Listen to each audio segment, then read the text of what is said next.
The red sand of Kepler 442b crunched under Lieutenant Commander Jake Morrison's boots as he pressed his back against the alien rock formation. His tactical display showed what he already knew in his gut.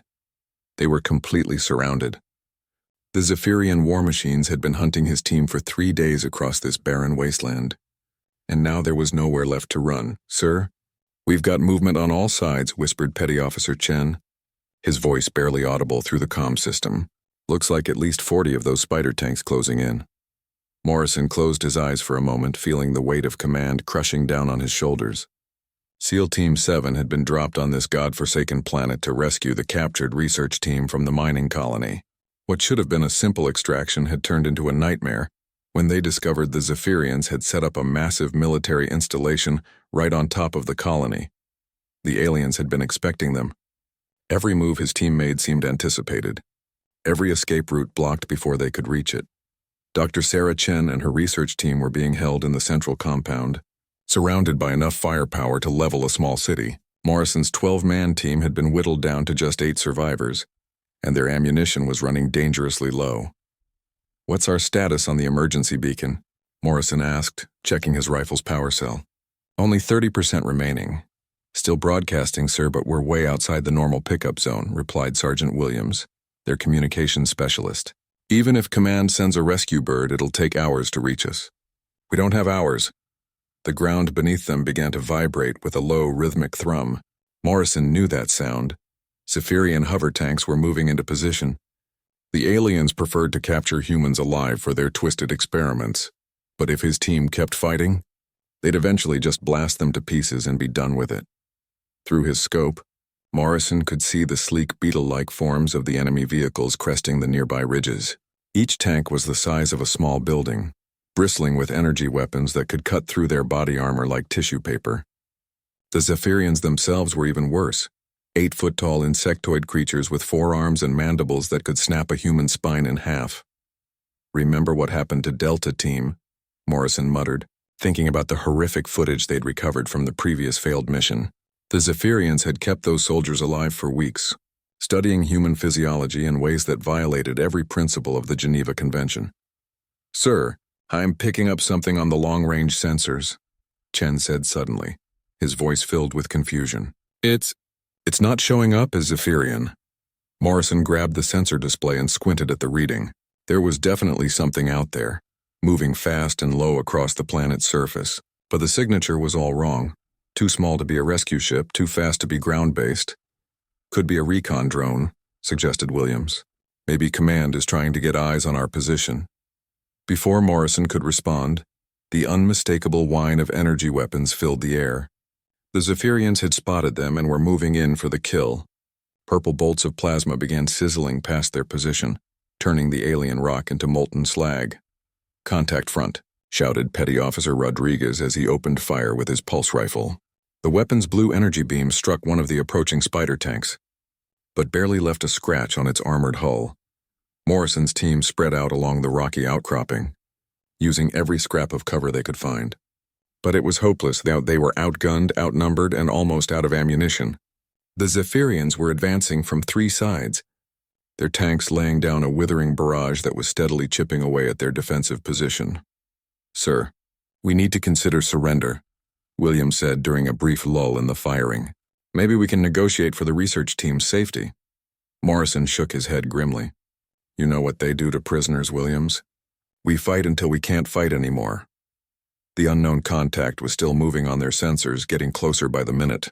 Morrison found himself staring at the display, wondering if it might be some kind of Zephyrian flanking force. As if things couldn't get any worse. "Movement on the ridge," Chen called out, pointing to the eastern approach. "Whatever that thing is, it's almost on top of us." Morrison raised his binoculars and focused on the distant ridgeline. For a moment he couldn't believe what he was seeing. The silhouette that appeared against the alien sky was impossible. Angular, bulky, and completely familiar despite being light years from home. "Is that—" Williams started to say, but his words were cut off by a sound that made every American heart skip a beat. The deep, throaty roar of a Gu-8 Avenger cannon echoed across the barren landscape like thunder from the gods themselves. 30mm depleted uranium rounds began raining down on the Zephyrian positions at a rate of nearly 4,000 rounds per minute. The alien tanks, which had seemed so invincible just moments before, began exploding in brilliant fireballs as the massive shells tore through their armor like it was made of paper. "Holy shit," breathed Rodriguez. "Is that what I think it is?" Morrison couldn't speak. He watched in amazement as the distinctive form of an A-10 Thunderbolt II came screaming over the ridge at low altitude, its twin engines screaming defiance at the alien sky. The Warthog banked hard to the left, its pilot clearly visible in the cockpit, and began another devastating strafing run on the Zephyrian forces. But that was impossible. There were no A-10s on Kepler 442b. There were no human military assets anywhere in this system except for his own team. The nearest Earth forces were 3 star systems away, and it would take months for any ship to make the journey through hyperspace. Yet there it was, as real as the red sand beneath his feet. An honest-to-God flying tank, turning the most advanced alien military technology into scrap metal with weapons that were older than some of his team members. "Sir," Chen said weakly, "I think our backup just arrived." Morrison found his voice at last. "All teams suppress enemy infantry. Our Angel just evened the odds." The A-10 Thunderbolt pulled up from its devastating attack run, black smoke trailing from several Zephyrian vehicles burning in the distance. Morrison watched through his scope as the pilot executed a perfect combat turn, bringing the aircraft around for another pass. The Warthog's distinctive twin engines and straight wings were unmistakable against the alien sky. But what really caught his attention was the pilot. Even from this distance, he could see that the figure in the cockpit was smaller than he'd expected. The helmet and flight suit looked standard issue, but something about the pilot's movements seemed different. More fluid, more precise than the usual aggressive style most A-10 pilots were known for. "Sir, I'm reading minimal damage to the Zephyrian force," Williams reported, scanning the battlefield with his enhanced optics. "That first pass took out maybe 6 of their tanks, but they've got at least 30 more spreading out to avoid the gun runs." Morrison nodded grimly. The GAU-8 cannon was devastating against armor, but the Zephyrians were adapting quickly. Their remaining tanks were spreading into a wider formation, making it harder for the A-10 to target multiple vehicles in a single pass. Worse, several of the Spider tanks were beginning to elevate their main guns, tracking the Thunderbolt's flight path. "Those energy cannons have a longer range than anything we've got," warned Chen. "If they get a bead on our guardian angel..." The thought was interrupted by another earth-shaking brrrr as the A-10 came in low and fast from the north. This time, the pilot was using a different tactic. Instead of a straight strafing run, the Warthog was weaving between the rocky outcroppings, using the terrain to mask its approach until the last possible second. Morrison watched in professional admiration as 3 more Zephyrian tanks exploded under the withering fire. But the aliens were learning.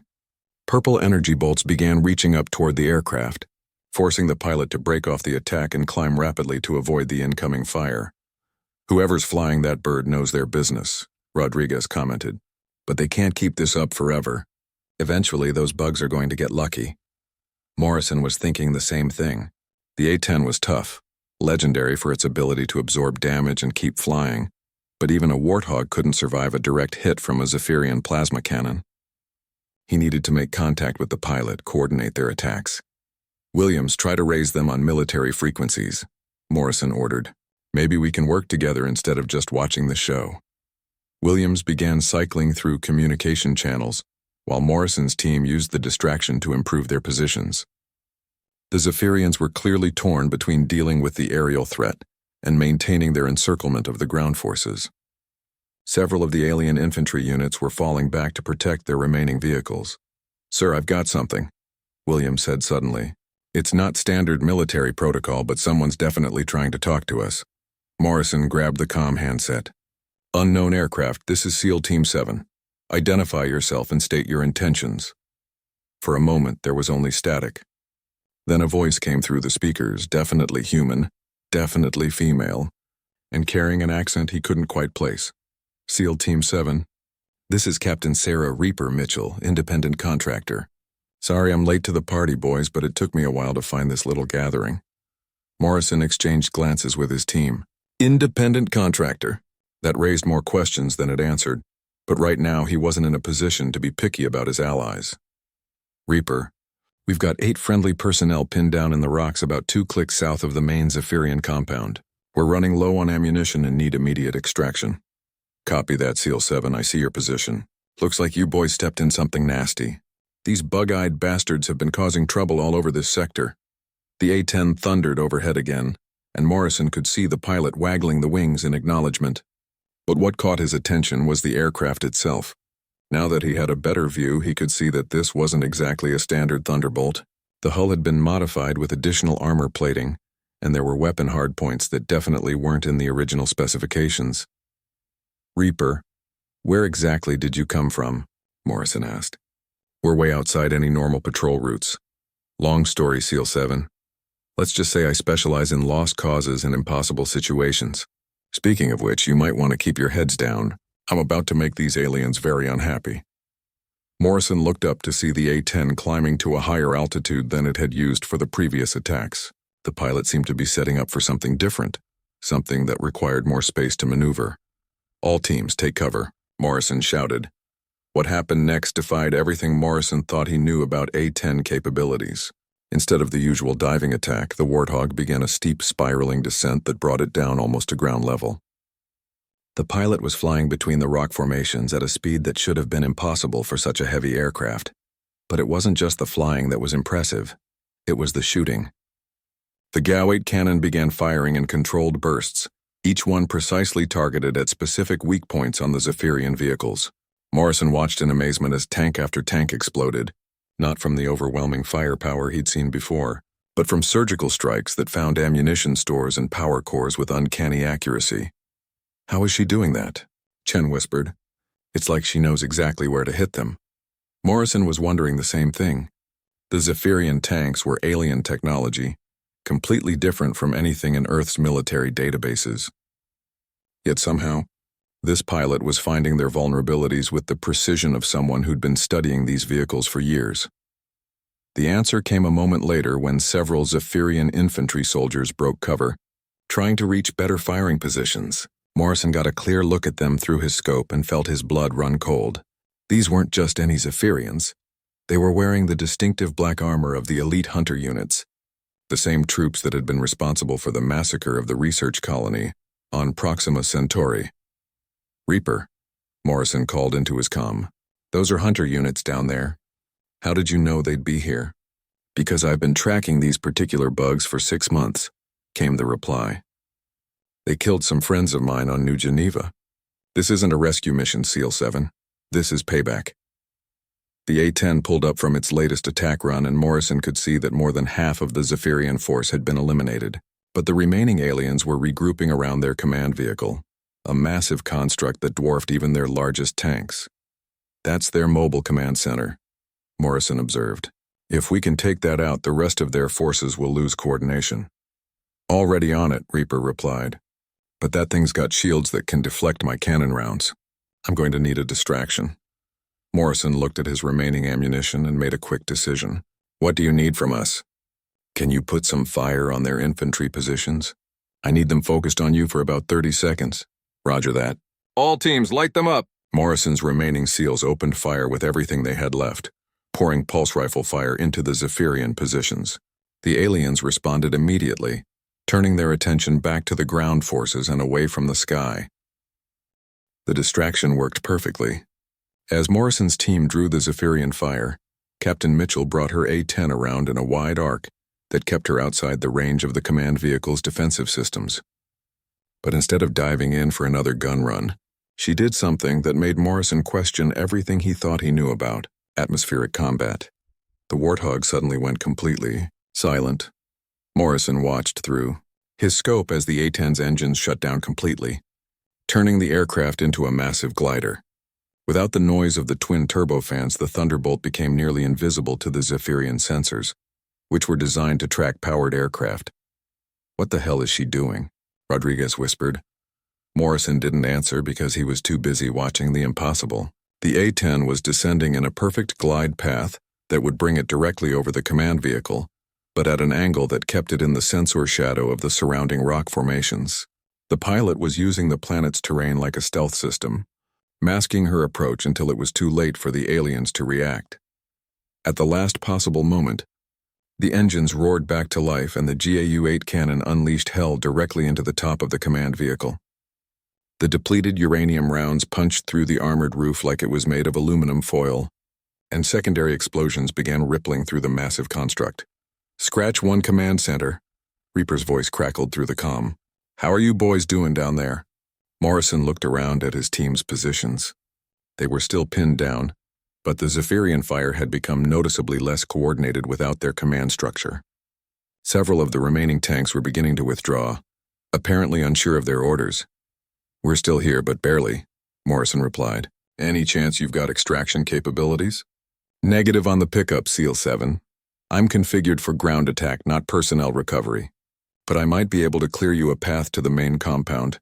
Morrison felt his heart sink. Even if they could reach the research facility, they'd still be trapped on a hostile planet with no way home. The emergency beacon was still broadcasting, but it would be hours before any rescue ship could reach them. "Reaper, we appreciate the assist, but unless you've got a carrier hiding behind one of these moons, we're still stuck here." "Funny you should mention that," Mitchell replied, and Morrison could hear the smile in her voice. "You might want to look up." Morrison raised his binoculars toward the sky and felt his jaw drop. High above the atmosphere, a massive shape was beginning to eclipse one of Kepler 442b's smaller moons. It was clearly artificial, but unlike any spacecraft he'd ever seen.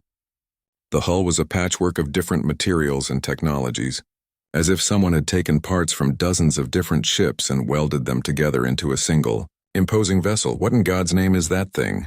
Chen breathed. "That, boys, is the Retribution," Mitchell said with obvious pride. "My home away from home and your ticket off this rock. She's not much to look at, but she's got enough firepower to glass this entire continent if necessary."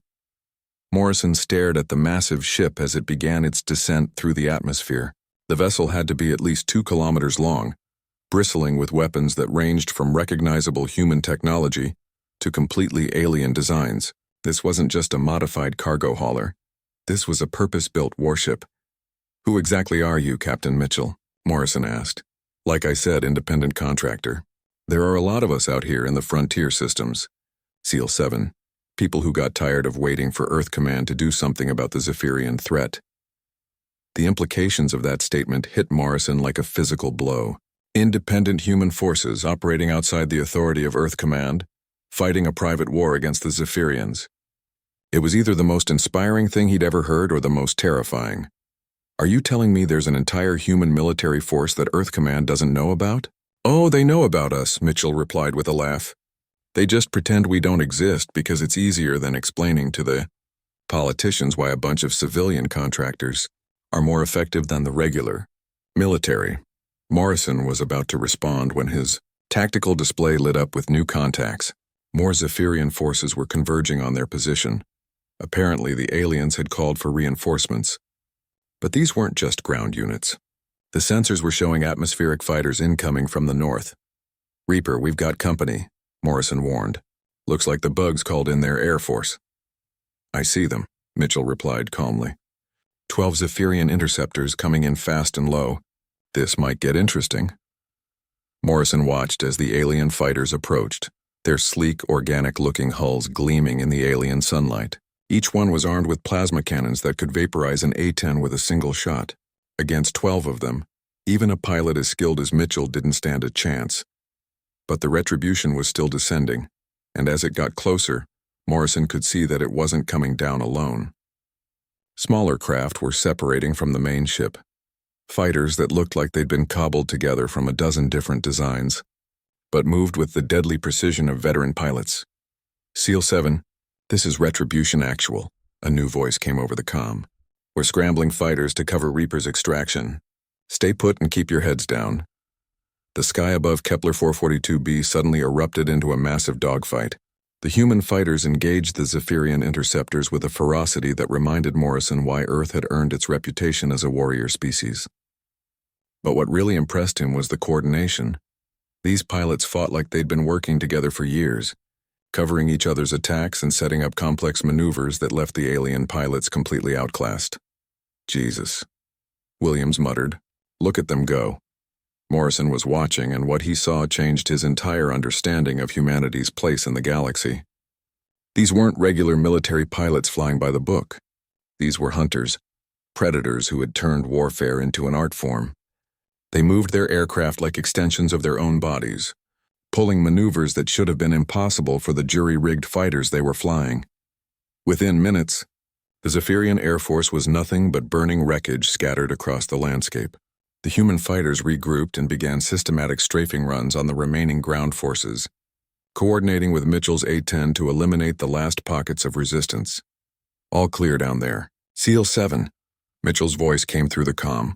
Time to go home? Morrison looked around at his exhausted team. They'd started this mission as part of Earth's official military, following orders and protocols that seemed increasingly inadequate for the realities of frontier warfare. But they were ending it under the protection of people who had chosen to make their own rules, to fight the war that needed to be fought rather than the one the politicians wanted. Reaper, Morrison said finally. Before we go anywhere, I need to ask you something.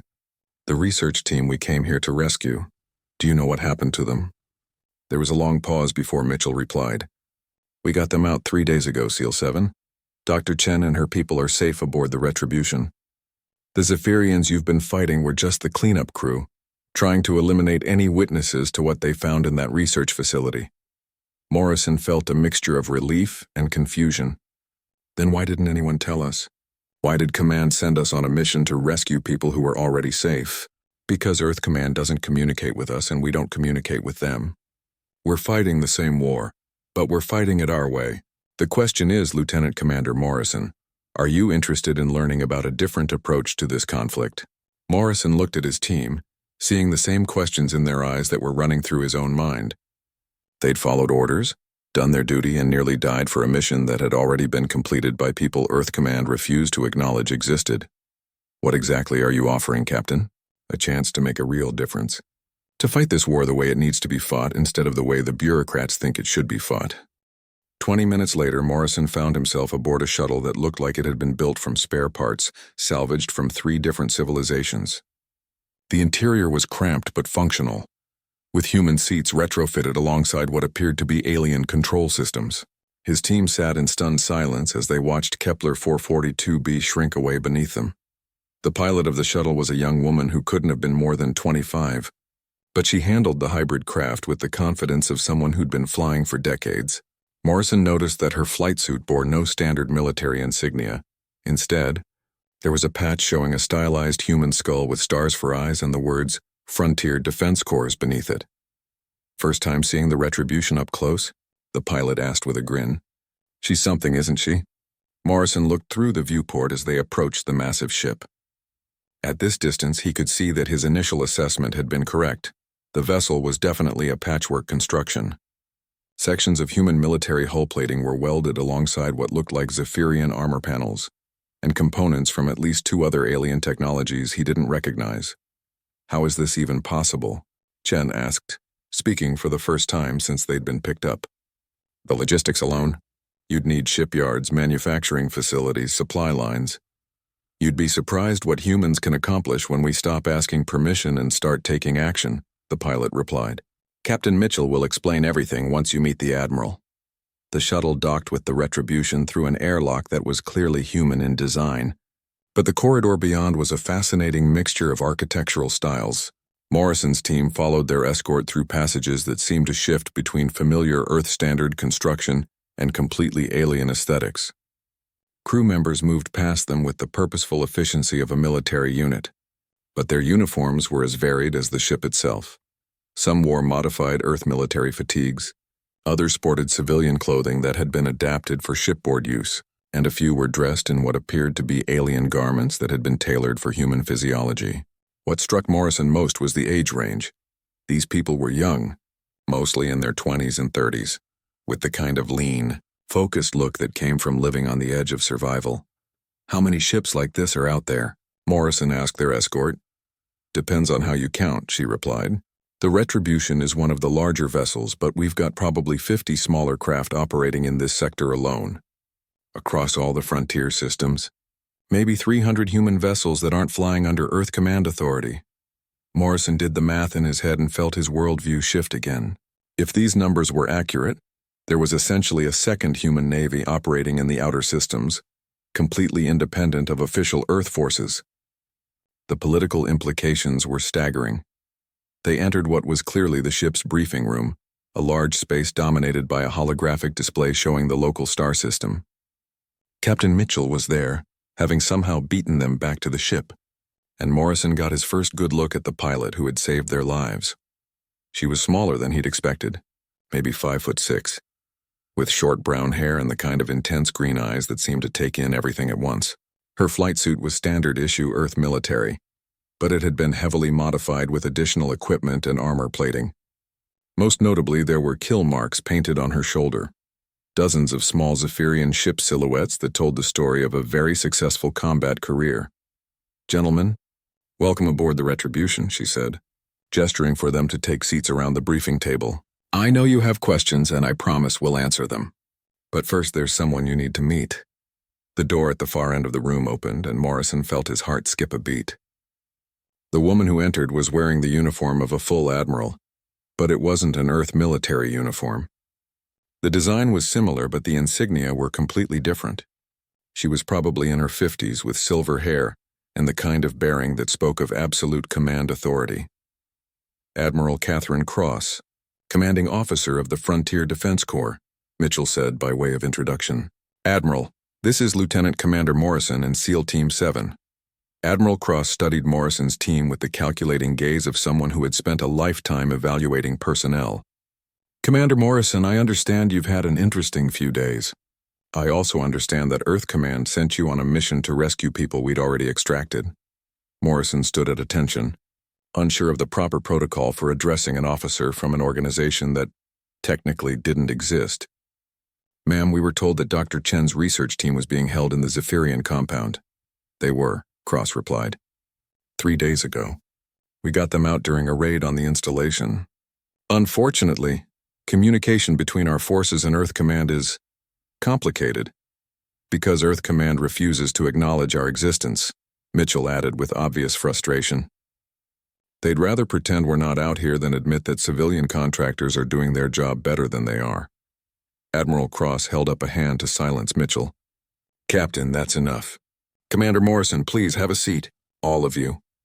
We have a lot to discuss." Morrison and his team sat down, and Cross activated the holographic display. The image changed to show a three-dimensional map of known space, with human colonies marked in blue and Zephyrian territory in red. But there was a third color, green markers scattered throughout the frontier systems.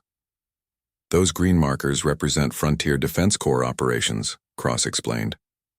"We've been active for nearly 5 years now, ever since it became clear that Earth Command's approach to the Zephyrian threat was inadequate." Morrison studied the display. There were far more green markers than he would have expected, spread across dozens of star systems. "How did this organization come to exist without Earth Command knowing about it?" "Oh, they know," Cross said with a bitter smile. "They've known since the beginning. The problem is that acknowledging our existence would require them to admit that their strategy is failing. It's easier to let us operate in the shadows and take credit for our successes." Chen leaned forward in his chair. "Ma'am, what exactly is your mission out here?" "To do what Earth Command won't," Mitchell replied before Cross could answer. "To take the fight directly to the Zephyrians instead of sitting back and waiting for them to attack our colonies." Cross nodded. "Captain Mitchell is correct, though she tends to oversimplify things.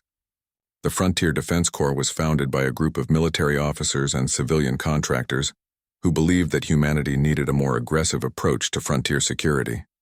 We operate independently of Earth Command, using captured alien technology and resources we've acquired through unofficial channels." Morrison was beginning to understand the scope of what he was seeing. "You're not just fighting the Zephyrians, you're building an independent human military force." "Exactly," Cross confirmed. "Earth Command is fighting the last war, using tactics and strategies designed for conflicts between human nations. But the Zephyrians aren't human. They think differently, they fight differently, and they respond to different pressures. We've adapted our approach accordingly." The holographic display changed again, showing tactical data from recent engagements. Morrison could see that the Frontier Defense Corps had been remarkably successful. Their casualty rates were significantly lower than official Earth military units, while their mission success rate was dramatically higher. How is this possible? Williams asked.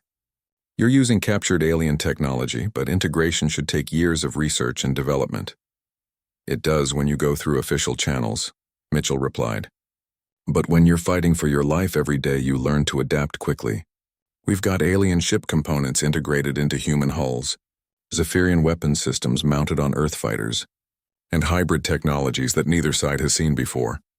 Cross stood and walked to the viewport, looking out at the alien stars. Commander Morrison, I'm going to offer you and your team a choice. You can return to Earth Command, file your reports, and continue following orders that may or may not make sense. Or you can stay with us and help fight this war the way it needs to be fought.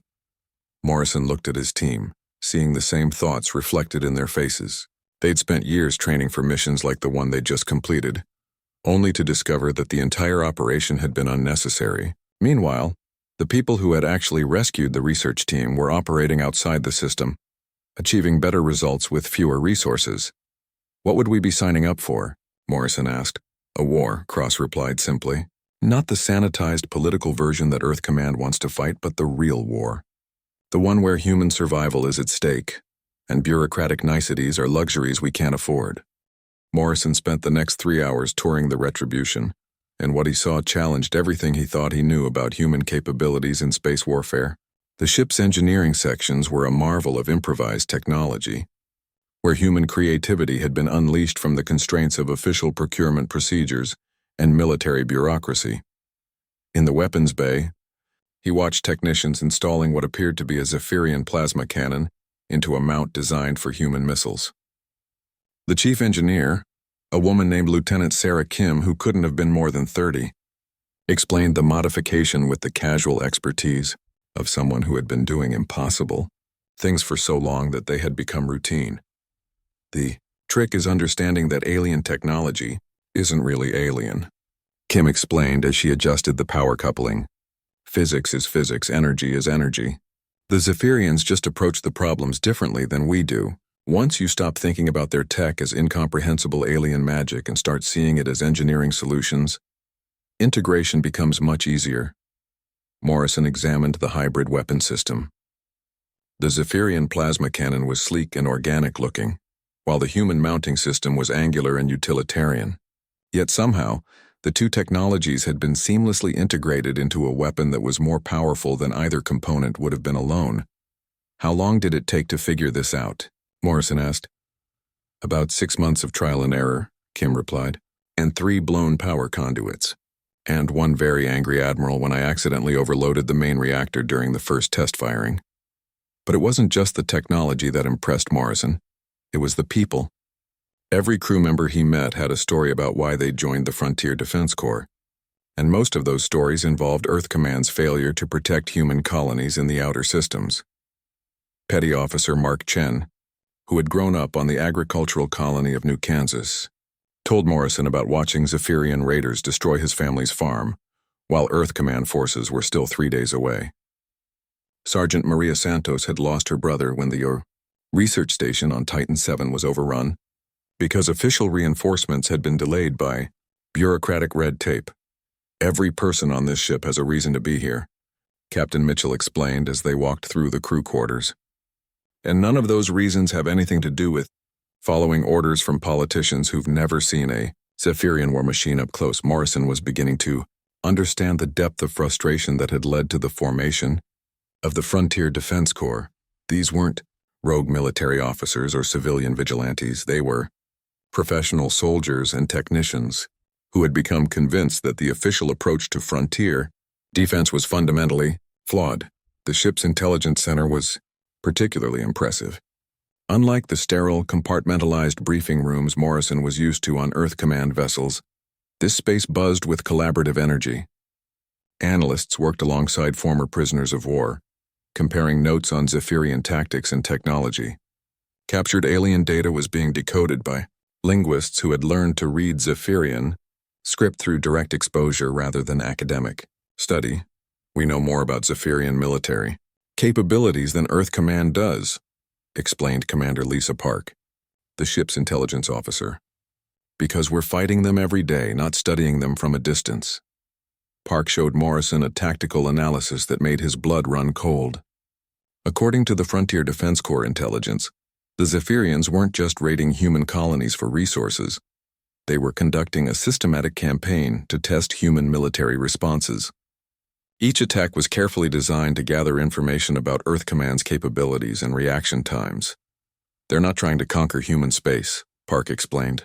They're preparing for something much larger. The raids we've been seeing are just reconnaissance in force, designed to map our defensive capabilities. Morrison studied the data, recognizing patterns that Earth Command intelligence had apparently missed. How long have you known about this? About 18 months, Park replied. We've been trying to get this information to Earth Command through back channels, but they refuse to acknowledge our intelligence assessments. Because accepting our analysis would mean admitting that we exist, Mitchell added, and that would raise uncomfortable questions about why civilian contractors have better intelligence than the official military. Morrison was beginning to see the full scope of the political disaster that was unfolding in human space. Earth Command was fighting a defensive war against an enemy that was systematically gathering intelligence for a much larger offensive, while the only human forces that understood the true nature of the threat were operating outside official channels.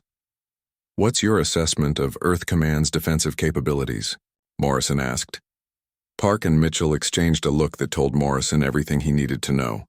Inadequate, Park said simply. Earth Command is preparing to fight the Zephyrians the way humans fight each other. Large fleet actions, territorial control, conventional objectives. But the Zephyrians don't think that way. They're more like a hive mind than individual nation-states. Morrison's team had been listening to the briefing with growing concern. Williams finally spoke up. Ma'am, are you saying that Earth is vulnerable to attack? I'm saying that Earth Command doesn't understand what they're defending against, Park replied. The Zephyrians have been studying human psychology and military doctrine for years. When they're ready to move, they'll attack in ways that our official military isn't prepared to handle.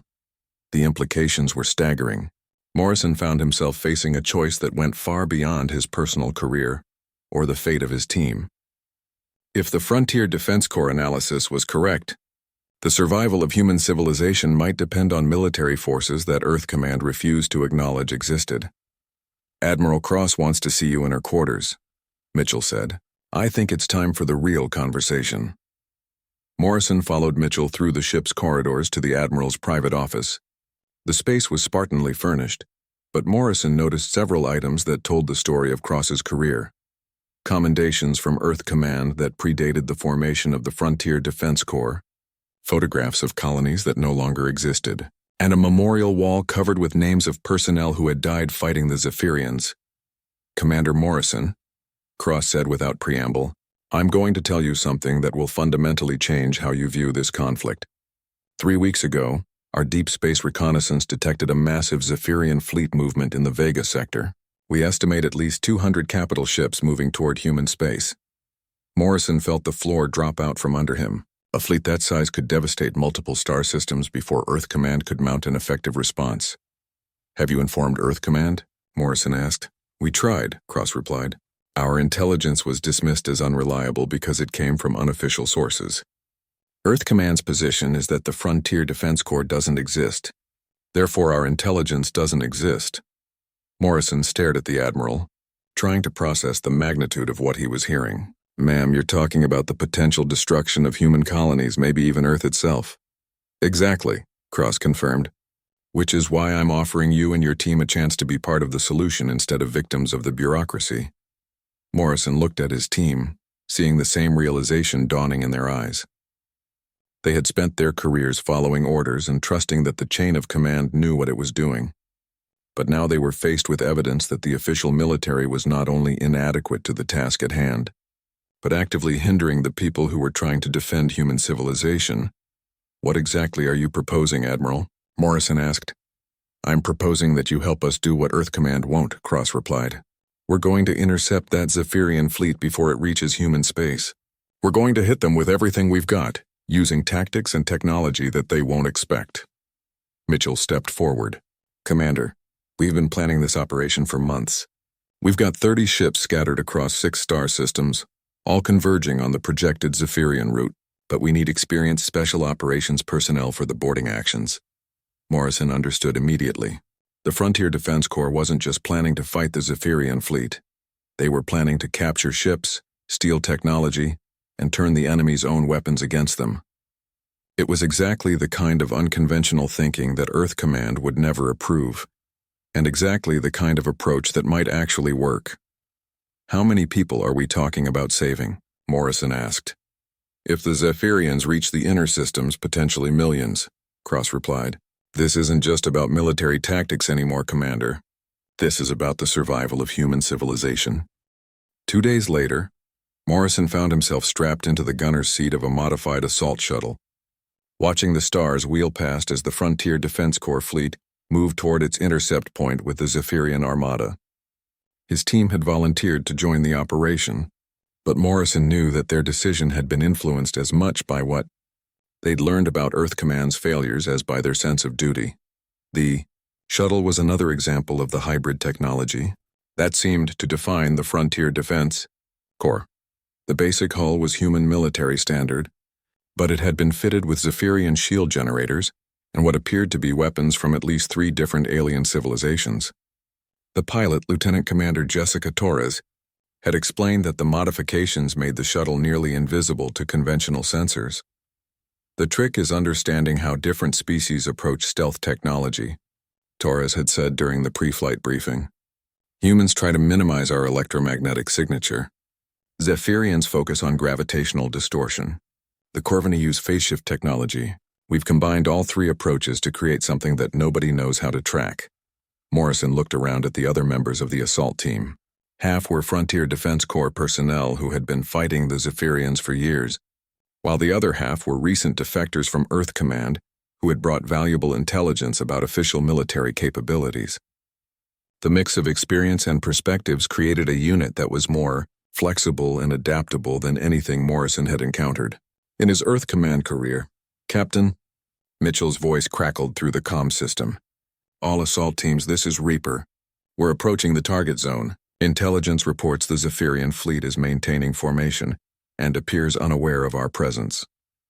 Morrison checked his weapon systems one final time. He was carrying a hybrid rifle that fired both conventional ammunition and captured Zephyrian energy rounds, along with explosives that had been reverse-engineered from alien demolition charges. The combination of human and alien technology had taken some getting used to, but the results were undeniably effective. "Remember," Torres said over the internal comm, "our primary objective is the command ship at the center of their formation. If we can take out their fleet coordination, the rest of their ships will lose tactical coherence." Morrison nodded, but he was thinking about the broader implications of the mission. If the Frontier Defense Corps succeeded in stopping the Zephyrian fleet, it would prove that their approach to the conflict was superior to Earth Command's official strategy. But it would also raise questions about the legitimacy of an independent military force operating outside government authority. The tactical display lit up with contact markers as the Zephyrian fleet came into sensor range. Morrison counted over 200 ships, ranging from small escorts to massive dreadnoughts that dwarfed anything in the human arsenal. The sight of so much firepower moving toward human space made his blood run cold. "Jesus," whispered Sergeant Kim from the seat next to him. "How are 30 ships supposed to stop that?" "By being smarter than they are," Torres replied, "and by hitting them where they don't expect it." Morrison watched as the Frontier Defense Corps fleet spread out into an attack formation that would have been impossible for Earth Command ships to execute. The hybrid technology allowed for much tighter coordination and more flexible tactics than conventional human vessels could manage. Instead of the standard approach of matching firepower with firepower, the FDC ships were positioning themselves to exploit specific weaknesses in Zephyrian ship design. "All teams, commence attack run." Admiral Cross's voice came through the fleet communication system. "Execute Operation Prometheus." Morrison felt the shuttle accelerate as Torres brought them toward the Zephyrian command ship. Around them, the space battle erupted into a chaos of energy beams and missile trails. But this wasn't the kind of slugging match that Earth Command would have fought. This was surgical, precise, and utterly ruthless. The FDC ships were using captured Zephyrian IFF codes to confuse the enemy sensors, making it difficult for the aliens to distinguish between their own vessels and the attacking human ships. Meanwhile, The hybrid weapon systems were punching through Zephyrian shields with an effectiveness that clearly surprised the enemy commanders. "Breach detected in the command ship's hull," Torres announced. "Taking us in." Morrison felt the familiar surge of adrenaline that came with entering a combat zone. But this was different from any mission he'd run with Earth Command. The assault team wasn't just trying to complete an objective. They were fighting for the survival of human civilization, and they were doing it with technology and tactics that pushed the boundaries of what was possible. The shuttle penetrated the Zephyrian command ship through a hull breach created by Captain Mitchell's A-10, which had somehow managed to punch through the vessel's armored exterior with its GAU-8 cannon. Morrison marveled at the pilot's skill. Threading an atmospheric fighter through a space battle to deliver a precision strike against a capital ship should have been impossible. "Remember, we need their navigation computers intact," Morrison told his team as they prepared to disembark. "Intelligence believes those systems contain the locations of all Zephyrian military installations in this sector." The team moved through the alien ship with the smooth efficiency of professionals who had trained for exactly this scenario. But Morrison noticed that their tactics incorporated lessons learned from direct combat with Zephyrian forces, rather than theoretical knowledge from Earth Command training programs. They moved differently, thought differently, and responded to threats in ways that reflected real combat experience. The Zephyrian crew put up fierce resistance, but they were clearly unprepared for human boarding tactics. Earth Command had never attempted to capture Zephyrian vessels intact, preferring to destroy them from a distance. The aliens had no experience dealing with close-quarters combat against human special forces. Morrison's team fought their way through corridors that seemed designed for creatures twice the size of humans, using the confined spaces to their advantage. The Zephyrians were formidable in open combat, but their size and bulk made them vulnerable in the narrow passages of their own ship. "Target acquired," announced Corporal Davies as they reached the ship's command center. Multiple alien personnel, all armed. Morrison made a quick tactical assessment. The command center was large enough for the Zephyrians to use their reach and strength advantages, but it was also filled with sensitive equipment that limited their fields of fire. "Flashbang and breach," Morrison ordered. "Take them alive if possible. We need information." The assault went perfectly. The Zephyrian commanders were stunned by the sudden attack and surrendered before they could destroy their navigation computers. Within minutes, Morrison's team had secured the most important intelligence coup in the history of human Zephyrian conflict. "Command, this is Assault Team Alpha," Morrison reported. "We have the package." "Repeat, we have secured Zephyrian fleet navigation data." "Acknowledged, Alpha," Admiral Cross replied. "Outstanding work. All teams, begin extraction procedures." As Morrison's team prepared to withdraw from the captured command ship, he realized that something fundamental had changed in his understanding of the conflict. Earth Command had been fighting a defensive war, reacting to Zephyrian attacks and trying to minimize losses. But the Frontier Defense Corps was fighting an offensive war, taking the initiative and turning the enemy's own technology against them. The difference wasn't just tactical, it was philosophical. Earth Command saw the Zephyrians as an overwhelming threat to be contained. The FDC saw them as a problem to be solved through human ingenuity and determination. And for the first time since the conflict began, Morrison believed that humanity might actually win. 6 months after the Battle of the Vega Intercept, Morrison stood on the bridge of the newly commissioned FDC vessel Indomitable, watching as the final Zephyrian stronghold in the Proxima sector surrendered to human forces. The intelligence they had captured during the fleet action had led to a series of devastating raids that had effectively broken Zephyrian military power in 3-star systems, but the real victory hadn't been military, it had been political. The success of Operation Prometheus had forced Earth Command to acknowledge the existence and effectiveness of the Frontier Defense Corps. After months of behind-the-scenes negotiations, the two organizations had agreed to coordinate their efforts under a unified command structure. Admiral Cross had been promoted to Supreme Commander of Human Frontier Forces, with authority over both Earth Command and FDC units in the outer systems. It was a compromise that satisfied no one completely, but it represented a fundamental shift in how humanity approached the defense of its colonies. "Sir, incoming transmission from Earth Command," reported Lieutenant Park, who had been promoted to Morrison's intelligence officer. Admiral Reeves wants to discuss the integration protocols. Morrison nodded. The integration of Earth Command and FDC forces had been more complex than anyone had anticipated. Different command structures, different technologies, and very different philosophies of warfare had created friction at every level. But they were making progress, slowly building a unified military force that combined the resources of Earth Command with the tactical innovation of the Frontier Defense Corps. Captain Mitchell approached from the weapons console, where she had been supervising the installation of new hybrid systems. Her A-10 had been retired after the Vega battle, replaced by a new fighter that incorporated the best features of human and alien technology. But she still wore the same flight suit, complete with an ever-growing collection of kill marks. "Commander, the new squadron leaders want to review the boarding protocols," Mitchell reported. "Some of the Earth Command officers are having trouble adapting to our tactics." Morrison wasn't surprised. The differences between Earth Command and FDC approaches to warfare ran deeper than just technology or tactics. Earth Command officers had been trained to follow doctrine and minimize risk, while FDC personnel had learned to improvise and take calculated chances. Bridging that gap would take time. "Set up a joint training exercise," Morrison ordered. "Pair experienced FDC teams with Earth Command units. Let them learn from each other." The truth was that both organizations had strengths that the other lacked. Earth Command brought superior logistics, better coordination, and the resources of the entire Earth military-industrial complex. The FDC contributed tactical flexibility, technological innovation, and hard-earned combat experience against Zephyrian forces. "Sir," Park said suddenly, "you need to see this." Morrison looked at the intelligence display and felt his blood run cold. The screen showed a massive energy signature moving through hyperspace toward human territory, something far larger than anything the Zephyrians had fielded before. "Analysis?" Morrison asked. "It's definitely Zephyrian, but the energy output is off the scale," Park replied. "We're talking about something at least 10 times larger than their biggest dreadnought."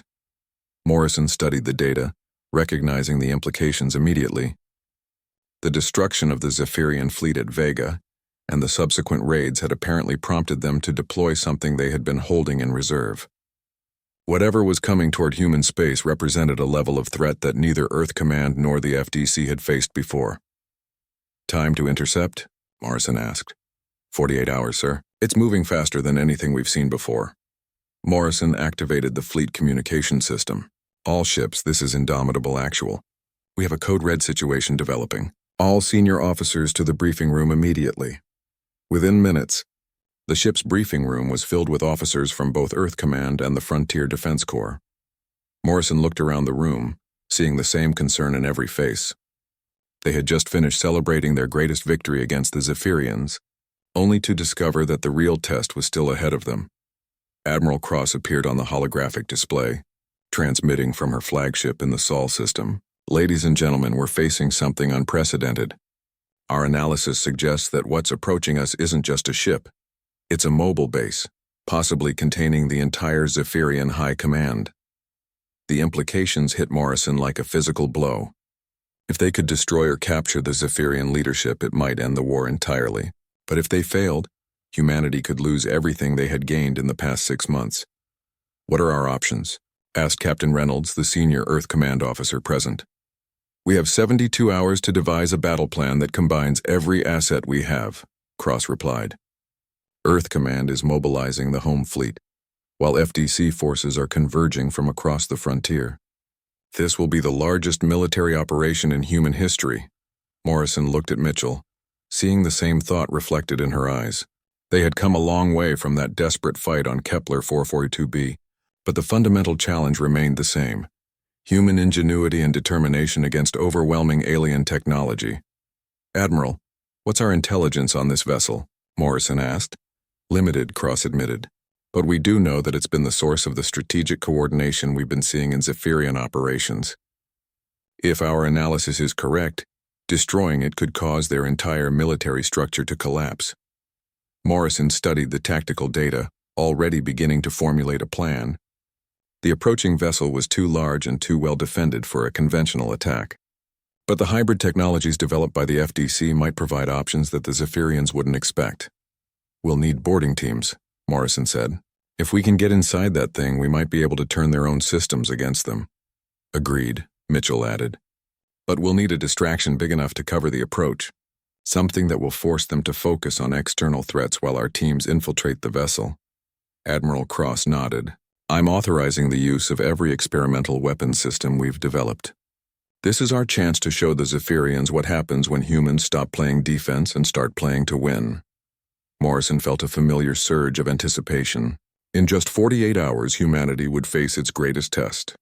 But for the first time since the conflict began, they would face it united, with the combined resources and expertise of every human military force.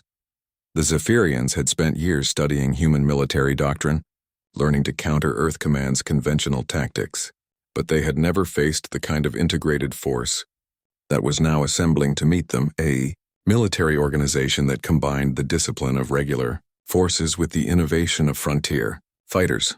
As the meeting broke up and officers began coordinating the massive defensive effort, Morrison found himself thinking about the journey that had brought him to this moment. He had started as a loyal Earth Command officer, following orders and trusting in the system. But his experiences with the Frontier Defense Corps had taught him that sometimes the system itself was the problem. Now, as humanity prepared for its most crucial battle, Morrison realized that the real victory wouldn't be military. It would be proving that humans could adapt, evolve, and overcome any challenge when they worked together. The Zephyrians were about to learn why Earth had earned its reputation as a warrior species. And this time, humanity would be fighting with everything they had learned, everything they had built, and everything they had become in the crucible of frontier warfare. The age of human defensive thinking was over. The age of human dominance was about to begin.